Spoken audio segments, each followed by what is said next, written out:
Hello everyone, how's it going? Now in this video, I will be talking about why feeling better isn't necessarily getting better.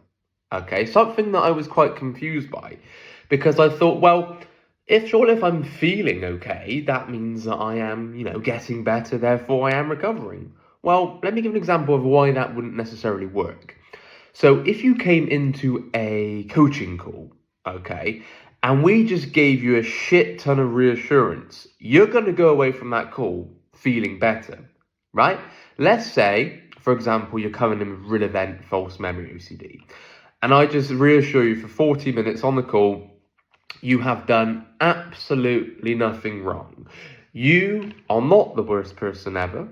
You've done nothing wrong. It's just your OCD. Okay, it's just an OCD thought.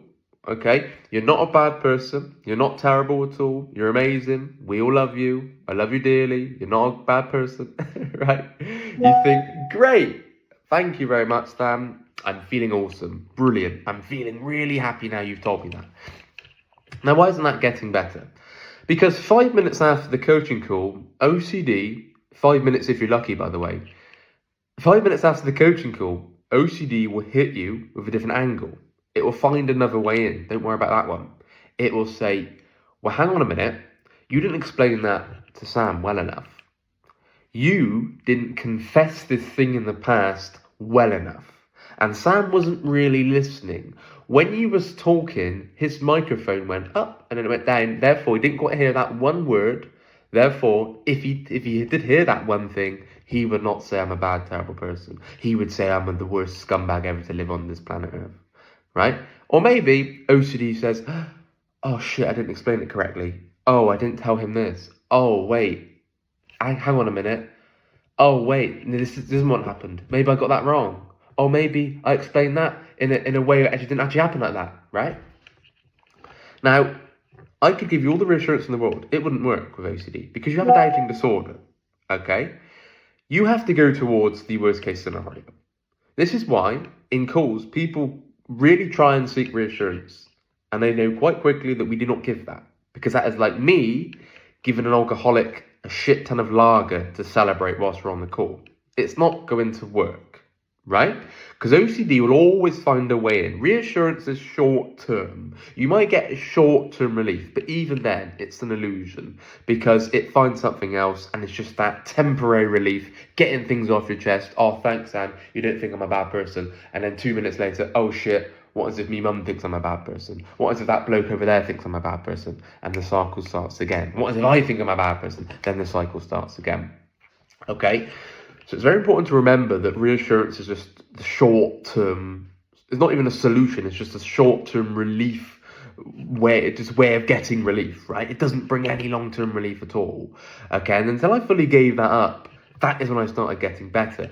But I felt a lot worse.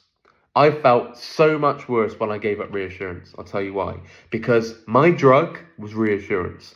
I was an addict. I was addicted to reassurance. I was addicted to venting. I was addicted to compulsions, okay? When that was taken away from me, and when I cut that, the symptoms went through the bloody roof, okay? They increased significantly. The emotions were very intense. They were very severe. OCD was going crazy. Okay, and it will because you're cutting a drug which you have been taking, which you have been using for your whole life. Okay, if I took alcohol away from an alcoholic who's been stuck with alcoholism for 30 years, how do you think that will go down? Not very well. If I took heroin away from a heroin addict who's been stuck from the age of 15 using heroin, how do you think that's going to go down? Not very well. The symptoms are going to increase significantly. And OCD is very similar. Okay, so if I take away, or you take away your compulsions and cut them significantly, your symptoms will increase. Okay, but yes, you feel worse, but getting better is going to help incredibly in the long run. Okay, hence why our coaching calls, there are no reassurance. There is no venting. There is no confessing. There is no, oh, it's just an OCD thought. Don't worry. It's fine. I will just mute that because otherwise my WhatsApp will be going crazy. There we are. There is no, it's just OCD. Don't worry about it. Otherwise, me and you on the call will be writing down together It's just OCD. When you're triggered, tell yourself it's just my thoughts. It's just OCD. I'm not a bad person. I'm really okay. People think well of me. People love me. People love me dearly. They always will. It will be full of crap. Okay, it will not help. I would be the worst coach in the world if I was telling you that, because literally 2 minutes after, it back down the cycle again. Oh shit, I didn't explain it properly. Like I've already explained at the start of this call. Okay, so hence why on our calls we go, right, let's really imagine the worst case scenario here. Now, let's break this down. How can one get to a stage where they accept that worst case scenario? Now, initially you think, what the fuck? How can I even think of the worst case scenario? How could I ever go towards unconditional acceptance? Well, first of all, acceptance is an agreement. You're not wanting the worst case. You're not justifying. You're not supporting. You're not excusing the worst case scenario. It's even if it were a reality, how can you be at peace with yourself? How could you still unconditionally accept yourself? How can you change your perspective and change your outlook on the worst core fear? And then OCD takes a step back. Then it starts to unlatch. Okay, and that is what is going to bring long-term recovery, long-term peace, long-term freedom with that robust mindset. Okay, because look what you're triggered by. OCD is going after what you can accept. There's an element of conditional acceptance there with how you're viewing something, and OCD is going crazy. Boom, boom, boom. You can't accept that. This would be the worst case. That's it. Your life's done, and your life's over. You just could not ever be at peace with that. Then I'm afraid if you've got that kind of mindset, and that is the belief that you're holding, then OCD is going to run riot. It's going to go, right, let's cause some carnage here, right? That's what it's going to do. Hence why it takes orders from beliefs. Okay, so you have to look as to why you feel this way. Okay, that thought didn't trigger you. Your perception of the thought triggered you. That thing in the past didn't trigger you. It's how you view the past that triggers you. Okay, you didn't make me angry. I made myself angry with how I viewed their actions, with how I'm labeling them. Okay, how I'm viewing the situation. You make yourself angry. Okay.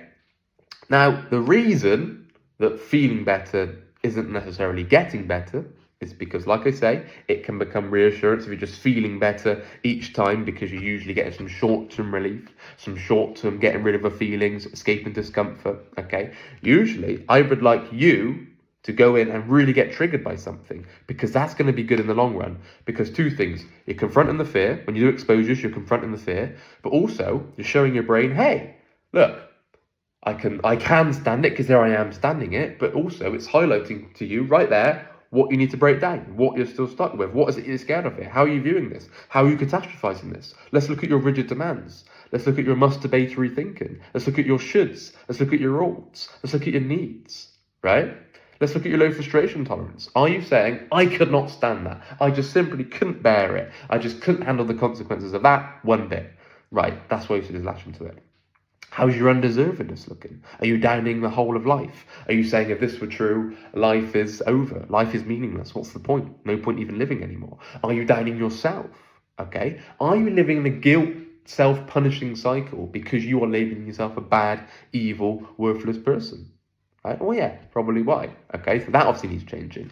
Is your anger fueled by other downing? Meaning, are you saying, they're a horrible person, they're evil, I need to get revenge on them, they are no good, I need to show them who's boss, I need to show them that they're wrong and I'm right, okay? Are you feeling angry? Well, yeah, it's because of those kind of beliefs, okay? So we need to go towards triggers. I've done many videos covering that, but that's so important, okay? I want you to get into a mindset, and when I coach people, main thing that I try and prioritize is how can I get this person into a mindset where they're facing problems head on, rather than whining, rather than complaining, rather than victimizing, oh, why me, why me, why me? Because it solves nothing, okay?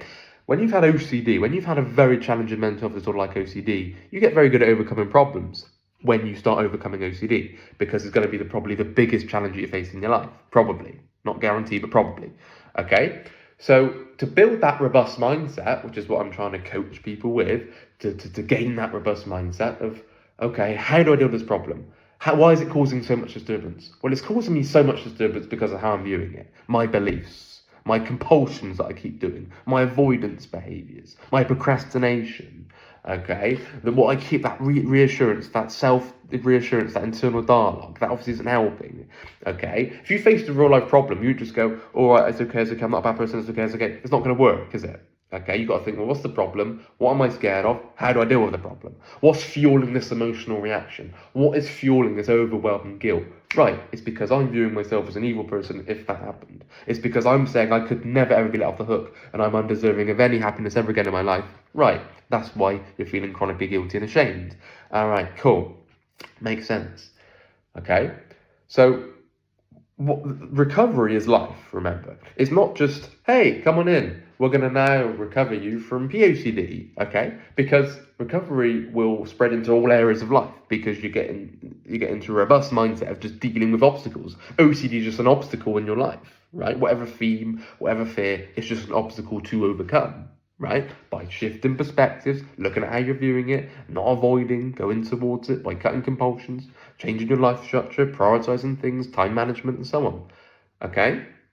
It's very important to remember that, right? So back to the initial point of this video, so why feeling better isn't necessarily getting better. Now, of course, the long-term aim is to feel better, obviously, right?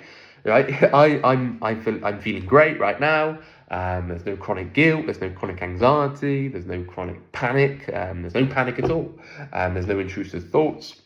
Well, there's no intrusiveness, there's thoughts, but there's no intrusiveness. I can't tell that I've ghosted you or not, right? Now, to get to that stage, there was no reassurance. There was no each call, I'm feeling amazing, thank you. There was lots of discomfort. There was lots of frustration. There was, I'd say, years upon years of chronic guilt, chronic anxiety, until, as you start breaking it down with belief work, pen to paper, as you'll know on coaching calls, when you come in for coaching calls, you're breaking it down as you're reading the books on our reading list, especially this book, amazing book, The Myth of Self-Esteem by Albert Ellis. I absolutely love this book.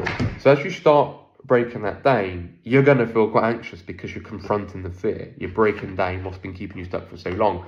So as you're doing that, if you just judged it on that, you say, well, I'm feeling anxious, it's not working. Well, no, because the tools you're getting from the book and the tools you're getting from the coaching calls and the disputing work and facing and cutting compulsions and facing exposures will help you in the long run to get to the stage where being recovered is. Like me, like Rob, like Nick, like Momin, because that doesn't come just by luck. It doesn't just come by fluke. You've got to be willing to face so much discomfort and that short-term pain, that short-term struggle, and just that frustration, right? Because if you're willing to make a change to how you view things, both behaviorally and belief-wise, you've got to go through the fire. There's no way of me putting that. There's no other way of me putting that. You've got to go through the fire, i.e. go towards what's keeping you stuck and think, well, how can I get myself unstuck from that situation? And you've got to face the fear head on, and I've got to change my views on it and how I view myself and how I view sort of how am I catastrophizing it and my demands around it. This shouldn't happen. Life shouldn't be this way. It shouldn't be this hard. It should be this hard to get better. Life shouldn't be this unfair. Life should be just, and so on. Right? And you're realizing, right, the power is in my hands. The power of perception is in my hands. It's all down to me and how I view it. And when you start realizing that, that takes a huge shift, which will bring an increase in symptoms, remember. But in the long run, the symptoms start to fade. No guarantee, but keep chipping away and the symptoms start to fade. I wouldn't be sat here now talking to you recovered if I didn't go through discomfort, right? Like, it's not a fluke. You don't just fluke yourself to recovery. You've got to be willing and allowing to feel anything, any discomfort, any anxiety, any guilt, any shame, okay? And know that short term, okay, is going to help you in the long run. You don't want to just be looking for that quick relief because that's usually compulsive. If you're looking for just get rid of the feeling, I hate this feeling, get rid of it, give me reassurance, get rid of it, then yes, you may feel better in the short run, but you're not going to be getting better, right? If you feel like shit, you're really embracing it. So you're building your frustration tolerance, you're building your discomfort tolerance, you're facing it, you're embracing it, you're bringing it on, right? And then you're showing, right, what is fueling this reaction? How am I viewing something? And that is how you're going to get better in the long run, because you're seeing the situation, you're seeing what triggered me, why did I have a relapse? Why did I have a setback? Why did this get to me? Why did OCD latch to this? And you're shifting your belief around what it latched to. So in the long run, it helps you towards that robust mindset. Therefore, robust recovery from OCD and dealing with problems in all areas of life. Okay, that's so important. If you are interested in coaching calls, please email phil@ocdrecovery.com. My name's Sam. You've got Rob, you got Nick, you got Mum, and you got Gemma, all doing coaching calls. Please email Phil to get in touch, and we will book you in as soon as possible. Bye bye.